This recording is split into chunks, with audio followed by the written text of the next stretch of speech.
I straighten the lapel of my navy blue blazer, the silk lining cool against my skin, and glance out the tall glass windows of my office.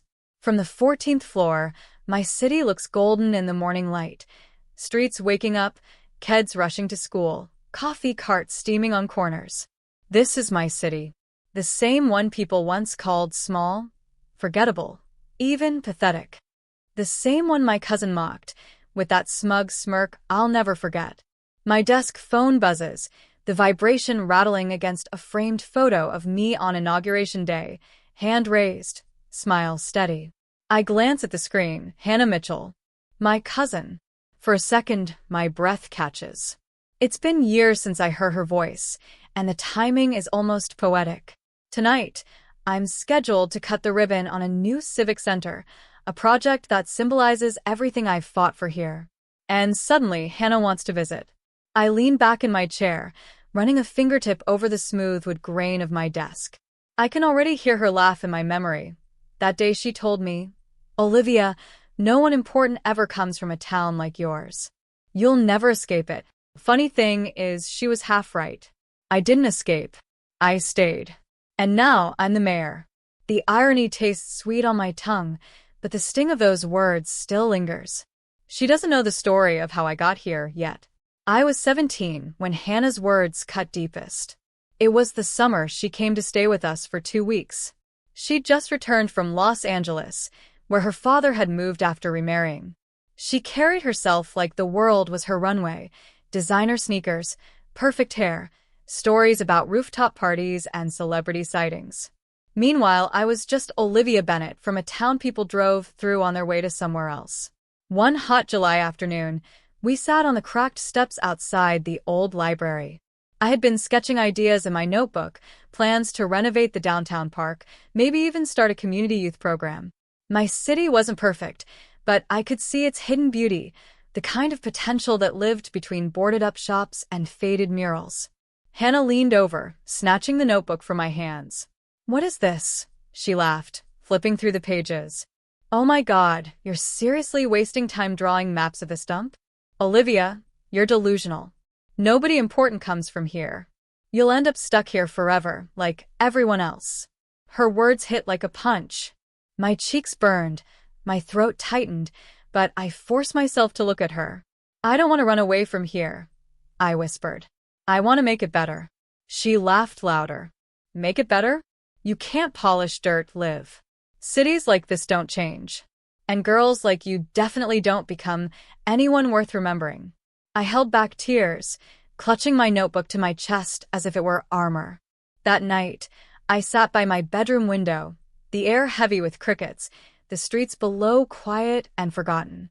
My grandmother's journal rested on my nightstand, a gift she had given me before she passed. On the first page, in her delicate handwriting, she had written, "Don't let anyone tell you your roots are small.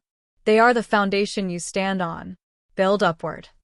I traced those words over and over with trembling fingers, my chest aching with both shame and fire. Hannah had mocked me, mocked the very streets that had raised me. But as I closed the journal, I made myself a promise. I wouldn't run. I wouldn't prove her right. If she thought nothing good could grow from here, then I would show her. That was the night I decided to stay and fight for this city, no matter how long it took. When I look back, I don't remember a single big break.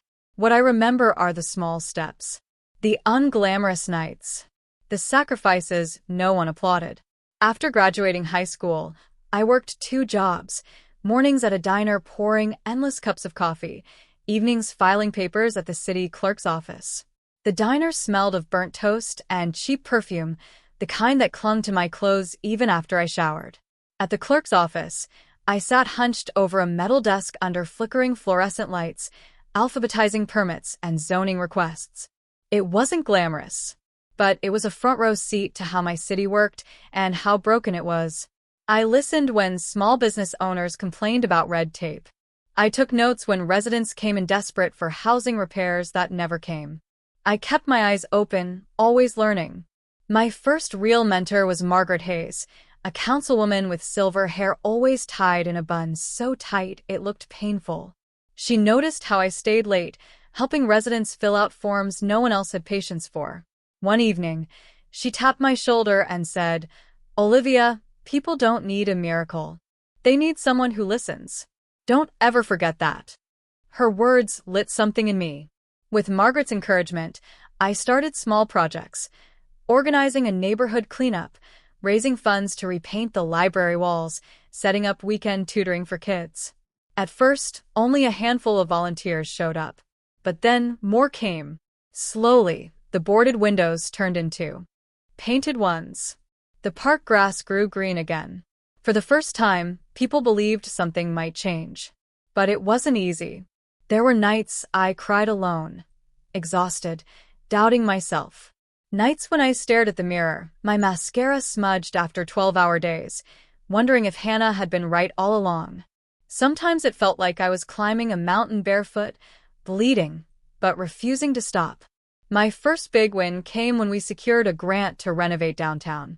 I'll never forget the day the check arrived, heavy cream-colored paper with bold black letters. I pressed it to my chest, laughing and crying at the same time. For once, I felt like the city wasn't just surviving. It was breathing. I didn't post much about it online. Whenever Hannah or other relatives asked how I was doing, I'd shrug and say, "Oh, keeping busy." I wanted the work to speak for itself. And slowly it did. 5 years later, I ran for city council. People told me I was too young, too idealistic, too soft-spoken. But the community knew me. They'd seen me sweating alongside them in the summer heat, hauling trash bags, painting murals, planting trees. They voted for me. From councilwoman to mayor, the climb was steep and brutal. But every scar, every sleepless night, was worth it. Because I wasn't just proving Hannah wrong. I was proving my grandmother right. The day of the Civic Center ribbon cutting arrived with skies so blue they looked painted. My heels clicked against the polished marble of City Hall as I reviewed my speech, my palms steady, but my heart racing. This wasn't just another project. This was proof, living proof, that my city was worth investing in, worth believing in. As I stood near the front steps, greeting council members and local families, I saw her. Hannah. She stepped out of a rental car in designer sunglasses, her hair perfectly curled, her heels sinking slightly into the pavement. She looked around, squinting at the renovated streets, the bustling crowd, the fresh banners waving in the warm breeze. For the first time, I noticed hesitation on her face. "Olivia," she called, her voice lilting with fake surprise. "Wow. I almost didn't recognize you." I smiled politely, the kind of smile you give when you've learned to control every muscle in your face. "Welcome to Brookdale, Hannah. It's been a while." She gave a little laugh, scanning the crowd. "This place that's changed. I remember when all of this was, well, run down." Her words weren't cruel this time, but they carried the same undertone of superiority. My staff ushered me toward the podium, but I gestured for her to follow. She trailed behind me into City Hall, heels echoing against the marble floor. Inside my office, sunlight poured through the tall windows, illuminating shelves lined with community awards, framed newspaper articles, and photos of neighborhood kids holding shovels at park cleanups. Behind my desk hung the official city seal, bold, undeniable. Hannah's eyes widened as she took it all in. Her lips parted, but no sound came out. I let the silence stretch, savoring the weight of the moment. Then calmly I spoke. "You once told me nothing good could come from this city. That I'd never become anyone worth remembering." Her eyes flicked toward me, guilt flashing before she masked it with a nervous laugh. "Olivia, I was just a kid. I didn't mean..." I held up a hand, steady, firm. "Maybe you didn't. But I meant it when I said I'd make this place better." And now, I gestured to the seal behind me, to the framed headlines that read Bennett elected mayor. Now this city trusted me enough to lead it. Hannah blinked rapidly, her polished confidence unraveling. You're the mayor?" "Yes," I said simply. "Mayor Olivia Bennett." The words filled the room like a bell ringing. She sank into a chair, speechless. For once, Hannah Mitchell, my cousin who mocked, who laughed, who dismissed, had nothing clever to say. I leaned forward, resting my hands on the desk. This city isn't a dump. It's not small or worthless. It's alive. And every brick, every person here, is part of who I am. You mocked it once, but it made me stronger. It made me this. Silence wrapped around us, heavy and final. I could see the shame settling in her shoulders, the way her eyes darted from the photos of smiling children to the headlines of restored neighborhoods. I didn't raise my voice. I didn't need to. The truth was louder than anything I could have shouted. For the first time in my life, Hannah saw me. Not the small-town girl with a notebook, but the woman who had turned that notebook into blueprints, into policies, into a future. And in her stunned silence, I found the closure I had been chasing for years. Hannah sat there in stunned silence, her hands twisting in her lap. For once, the cousin who always had a quick remark, who always seemed so sure of her superiority, looked small. Finally, she whispered, "I didn't know. I never imagined you'd. Olivia, this is incredible."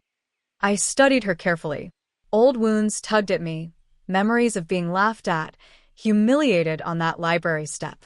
A part of me wanted to relish this moment, to throw her words back in her face. But another part of me, the mayor, the leader I had become, knew that true power didn't come from revenge. It came from choosing better. "You didn't imagine it," I said softly, "because you never looked beyond yourself." Her cheeks flushed. "I was young, stupid. You can't hold that against me forever, can you?" I leaned back in my chair, the leather creaking under my weight. "Maybe not forever. But actions have consequences, Hannah. And words, they leave scars." She opened her mouth, then closed it again, eyes darting to the city seal on the wall. "You're here now because you want something, aren't you?" I asked. Her silence was answer enough. I sighed, folding my hands on the desk. "Here's the thing. This city is not just mine. It belongs to every person who fought to rebuild it. If you want to be part of that now, if you want to do business here, or invest here, or even stay here, there are conditions." Her brows furrowed. "Conditions?" "Yes." My voice was steady, firm. "First, respect. This city is not a punchline. You don't belittle the people who call it home. Not in private, not in public." She nodded quickly, swallowing hard. "Second, service. You don't get to just take from this city, you give back. Volunteer. Fund a scholarship. Sponsor a youth program. Something that actually touches lives." Her eyes widened, clearly not expecting this. "And third," I continued, my tone softening but not bending, "you change. You stop carrying that toxic arrogance, that instinct to look down on people. Because if you can't grow past that, then you'll never belong here. Not in this city. Not in my city." Hannah's eyes filled with tears. She quickly blinked away.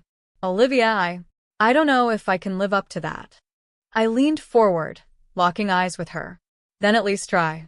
That's what we do here. We try. We fight. We grow." She pressed her lips together, nodding slowly. For the first time, I saw humility flicker in her expression. I didn't offer her a smile. Not yet. Change isn't proven by words spoken in an office. It's proven by choices, by effort, by consistency. And for the first time in years, I realized I wasn't the one seeking approval anymore. She was. The power had shifted, and I wasn't about to waste it. Weeks passed after that meeting. At first, I wasn't sure if Hannah had truly listened, or if my words had simply washed over her like rain on stone. But then, small things began to happen. She showed up, not in designer heels this time, but in sneakers and a plain t-shirt, at a Saturday park cleanup. She knelt in the dirt, pulling weeds alongside high school volunteers. Later, she quietly donated to the Community Scholarship Fund, the one that helped first-generation students chase college dreams. It wasn't a transformation overnight, but it was something. And as mayor, I'd learned to value progress, not perfection. One afternoon, as I walked through the Civic Center's sunlit atrium, I spotted Hannah gazing at the mural we'd unveiled, a sweeping painting of Brookdale's history, filled with faces of teachers, workers, and children who built this city brick by brick. She didn't see me watching, But I noticed her eyes soften, her hand lift to her chest as if, for the first time, she felt the weight of what this place meant. That night, I returned home and pulled out my grandmother's journal. The cover was worn now, the pages fragile, but her handwriting was still strong. Don't let anyone tell you your roots are small. They are the foundation you stand on. Build upward. I smiled through tears, realizing I had built upward, from cracked sidewalks to city hall steps, from humiliation to leadership. And maybe, just maybe, I was helping others grow upward too. I closed the journal, pressing it to my chest, and walked to the window. Outside, the city lights twinkled like stars fallen to earth. My city, alive, thriving, no longer mocked but admired. Hannah's laughter from that summer no longer haunted me. It had shaped me. Without her cruel words, perhaps I never would have fought so hard to prove her wrong, and prove myself right. I took a deep breath, the cool night air carrying the hum of traffic and distant laughter. This city had given me everything: purpose, identity, resilience.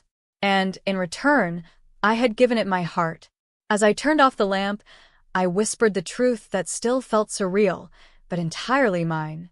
She mocked my city once, but now my city calls me mayor.